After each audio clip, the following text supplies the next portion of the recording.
Commander James Reeves had been in stasis for 300 years when the ship's automated systems finally woke him. The colony vessel had suffered a catastrophic failure somewhere beyond the Orion Spur, and he was the only crew member who survived the long drift through the void. His pod had been designed for a century of sleep at most, but somehow it had kept him alive for 3 times that duration. The distress beacon had been broadcasting for decades before anyone heard it. When rescue finally came, it wasn't from humanity. The ship that found him was organic, pulsing with bioluminescent veins that ran through its hull like arteries. The beings who pulled him from the wreckage were tall and angular, with skin that shifted between shades of violet and blue, depending on the light. They called themselves the Vena, and they brought him to their world. James had expected quarantine, medical examinations, perhaps even imprisonment. What he hadn't expected was the absolute pandemonium that erupted when he stepped off the shuttle onto the surface of their planet. The landing platform was crowded with hundreds of Vena, all female as far as he could tell, and the moment they saw him, a sound rose from the crowd that made his blood run cold. It was hunger, raw and primal, wrapped in voices that shouldn't have been capable of such need. The guards assigned to escort him formed a tight barrier around his body, their weapons drawn not in threat, but in desperate protection. He could see the crowd pressing forward, hands reaching through gaps in the formation, eyes wide with something that looked like starvation. One of the guards, a woman named Lyra, who spoke broken English, pulled him toward a vehicle with urgency that bordered on panic. "You must hurry," she said, her accent thick but understandable. "They have not seen male of any species in very long time." "How long?" James asked as they threw him into the vehicle. 105 years, Lyra said, and the door slammed shut behind them. The vehicle lifted off, just as the crowd broke through the guard line. James looked through the transparent hull and saw dozens of Vena leaping toward them, some making it several meters into the air before gravity pulled them back down. Their faces were twisted with desperate longing, and he realized with growing horror that Lyra hadn't been speaking metaphorically. They really did look like they wanted to consume him. The facility they took him to was a fortress built into the side of a mountain. The walls were thick stone reinforced with the same organic material their ships used, and the doors sealed with a hiss that suggested they could withstand a siege. Lyra led him through corridors filled with armed guards, all of them watching him with barely contained intensity. "What happened to your men?" James asked when they finally reached a secure room. Lyra gestured for him to sit, then took a position by the door where she could watch both him and the hallway beyond.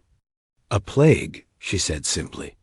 "It came from spores we brought back from an expedition to a dead world.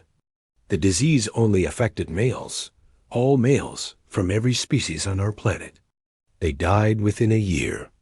We have been alone ever since." James felt his stomach turn. "And you haven't been able to reproduce?" "Our scientists have tried everything," Lyra said, and for the first time he heard genuine emotion in her voice. "Cloning, artificial insemination, genetic manipulation. Nothing works. We are a dying species, Commander Reeves. In another 50 years, the last of us will be gone." "So when you found me," James said slowly, understanding dawning like a cold sunrise, "you saw hope," Lyra finished. "And madness. You must understand, most of the women here have never seen a male. They have only heard stories, seen recordings. Some have begun to believe males were a myth, a legend from before the plague. Your arrival has awakened something in our people that should have died a century ago." Over the following days, James learned the full scope of his situation. The Vena government wanted to study him, to understand if cross-species reproduction might be possible, to determine if his presence could somehow save their dying civilization. The scientific council was cautious, methodical, aware of the astronomical odds against success. The population at large had no such patience. Riots broke out in the capital city. Thousands of Vena demanded access to the human, claimed their right to try for offspring, argued that the government had no authority to keep him locked away. James watched broadcasts of the chaos from his secure room and felt like a prize being fought over, a resource to be exploited, a solution to a problem he couldn't possibly solve. A scientist named Kira visited him on the 5th day. She was older than most of the guards, with silver streaks in her dark hair and eyes that held a sadness James recognized. She had lost someone in the plague. "I wanted to apologize," Kira said, sitting across from him at the small table in his room, "for what my people have become, for what we almost did to you." "Almost?" James asked. "The council was divided," Kira admitted. "Some wanted to use you as breeding stock, to force the issue regardless of whether it was scientifically viable or ethically justifiable. They argued that the survival of our species outweighed your rights as a sentient being." James felt cold despite the warmth of the room. "And what stopped them?" "Me," Kira said quietly.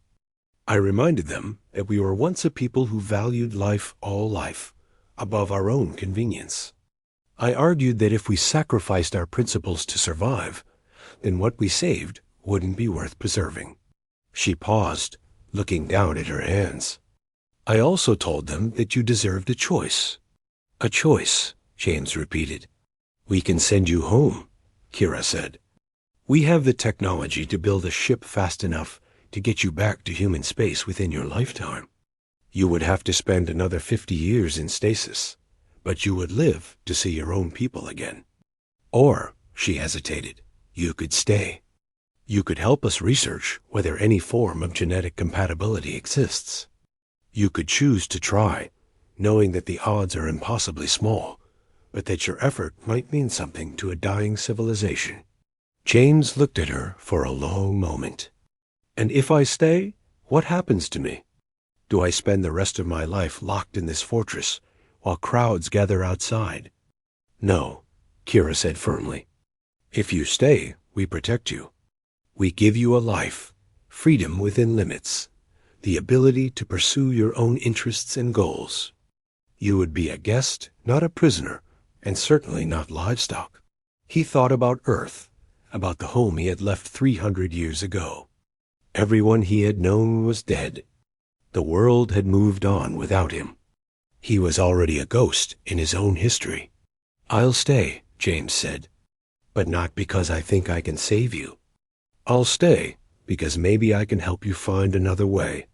Maybe there's a solution that doesn't require me to be the solution." Kira smiled, and it was the first genuine expression of hope he had seen since his arrival.